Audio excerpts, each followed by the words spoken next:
God quite trouble the water.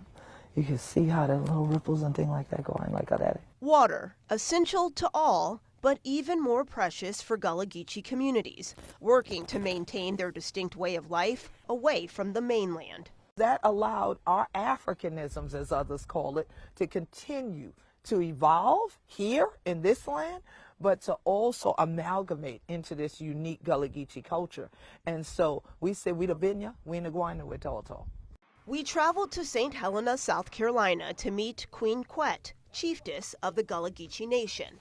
Descendants of slaves, they're known for their unique language and traditions like basket weaving. For decades, they've retained their culture despite the landscape around them changing. The movement of the Gullah-Geechee as part of the Great Migration brought culinary traditions, food traditions, spiritual traditions to the rest of the United States. Before, the issue was bridges coming in and bringing people in who were overbuilding and displacing us. Now, one of the biggest concerns is climate change. Increased storm surge and rising sea levels threaten their land and lifestyle. That causes more flooding.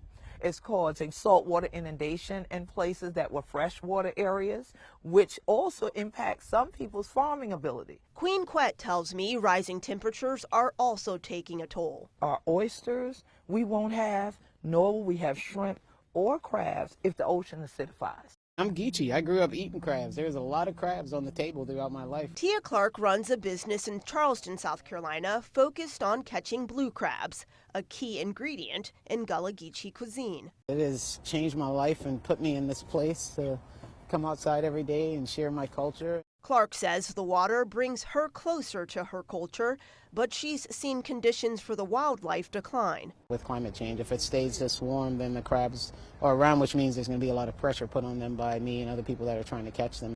To help, conservationists are building oyster reefs to create a habitat for sea creatures to survive. Look at where that line is from here for how this reef is protecting the grass. When we start losing some of these resources and when it really starts hitting home and affecting more people is when some real change is going to happen. This is an effort to ensure survival. Absolutely. Every part of what we're doing is to ensure our survival as Native Gullah-Geechees and the survival of our tradition. A fight against climate change to preserve their way of life.